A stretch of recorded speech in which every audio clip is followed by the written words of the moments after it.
बिहार के समस्तीपुर जिले के बिथाड़ प्रखंड के पूर्व प्रमुख वर्तमान हसनपुर विधानसभा क्षेत्र के विधायक प्रतिनिधि विभा देवी और अशोक कुमार यादव की छोटी पुत्री रचना रानी, जो की अधिवक्ता बन गई है, उन्होंने लोगों को जागरूक करने के लिए किताब लिखी है जिसका नाम है कठपुतली दहेज। उन्होंने बताया कि मेरा प्रयास है कि समाज की सच्ची घटनाओं से प्रेरित कहानियां लिखकर अपने नाम को सार्थक करें और समाज में सकारात्मक बदलाव लाएं। इनकी लिखी गई पुस्तक समाज को जागरूक करने के लिए दहेज और दहेज मृत्यु से कानून से संबंधित जानकारी भी प्रदान करती है। इसीलिए ये कहा जा सकता है कि ये पुस्तक महिलाओं की भावनाओं और दहेज से संबंधित कानून के मिश्रण का उपयुक्त स्रोत है। इसका श्रेय वे अपने माता पिता और भाई प्रभात को बता रहे हैं। उन्होंने मौके पर उपस्थित लगभग दर्जन भर पत्रकारों को पुस्तक देकर सम्मानित करने का काम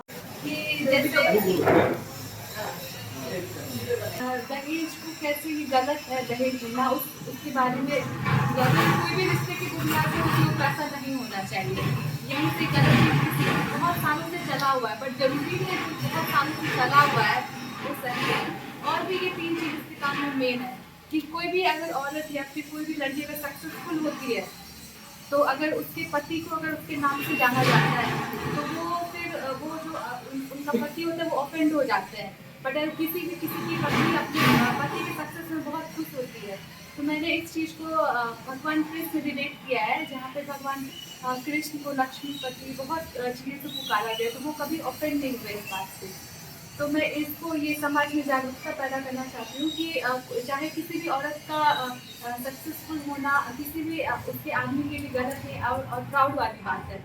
और दूसरा, अगर कोई भी औरत अगर उसका पति मर जाता है तो उसको गांव समाज में किसी भी शादी में उसको बहुत सारा मतलब कोई भी रीति रिवाज करने के लिए नहीं दिया जाता, उसको अशुभ माना जाता है। पर हम लोगों को समझना चाहिए कि अगर भगवान ने किसी को बहुत अच्छा चीज़ अगर कोई मतलब छीन लिया है किसी, तो हमें और ऐसा करना चाहिए कि सोसाइटी को एक अच्छा जगह रखी उसको और खुशी मिले। और अगर हम लोग उसको अगर तिरस्कार कर देंगे तो इससे कुछ भी खराब बात नहीं है।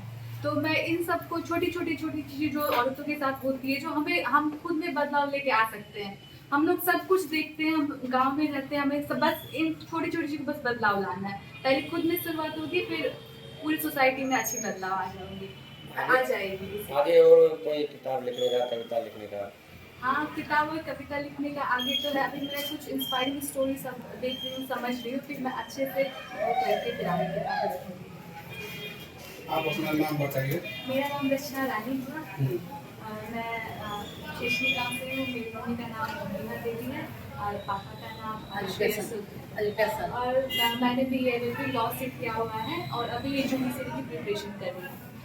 बस मैं चाहती हूँ कि ये पढ़ाई है, अगर हम किताब तक ही रहेगा तो फिर इसका कोई मतलब नहीं है जब तक समाज में बदलाव ना आए इस पढ़ाई या फिर किसी भी चीज़ से। तो कोई भी पढ़ाई किताबी कीड़ा होना नहीं, आप अपना एक्सप्लोर करो जितना भी आपका पोटेंशियल है उस हिसाब से। और फिर बस हम लोग कुछ भी कर रहे हैं तो समाज में अच्छे बदलाव के लिए, ताकि ये जगह ये वर्ल्ड अच्छा जगह बने, इसीलिए तो रूरल क्षेत्र में रहने के बाद ये अचानक समाज में बदलाव की बात कहाँ से सोच रहे हैं?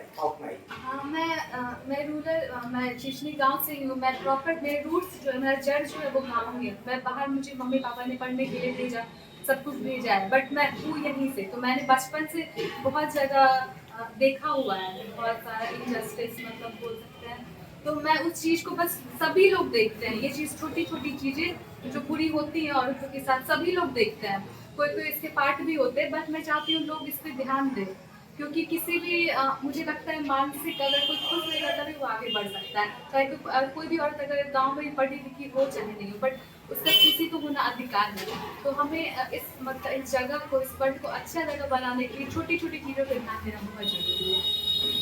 क्या अपने माता पिता को जो क्या श्रेय देना चाहेंगे इसके लिए?